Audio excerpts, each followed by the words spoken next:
Itheni futhi indawo yase-eMthwalume ngegameko zokubulawa kwabesifazane, idumbu zabo ziphoswe emobeni nasemahlathini. Kulokhu isidumbu sowesifazane silahlwe eweni esitholwe abasebenzi bemba imigodi bude buduze nendawo ezinye igameko unyaka u-2020.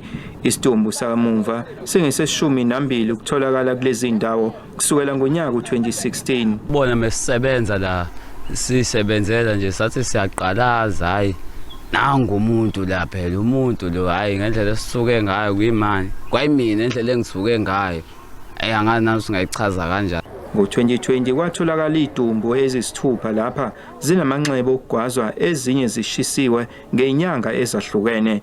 Lo wayivumela ukuthi ngumbulali umafutha khomo wayikhunga esesitokisini. Sezizini idumbu ezitholakala emobeni nasemahlathini selokhu ukhomo athatha umphefumulo wakhe. Nakumnumzana ubheka icele kwashiwo umphakathi ukuthi asikho happy ngendlela ukubukeka isiteshi sasehibhadini sinjani sisebenza ngakhona. Naloko namanje sisakusho. Amaphoyisa anxusa usizo emphakathini. Akekho-ke osaboshiwe kulesigameko sakamuva sokubulawa kwesifazane.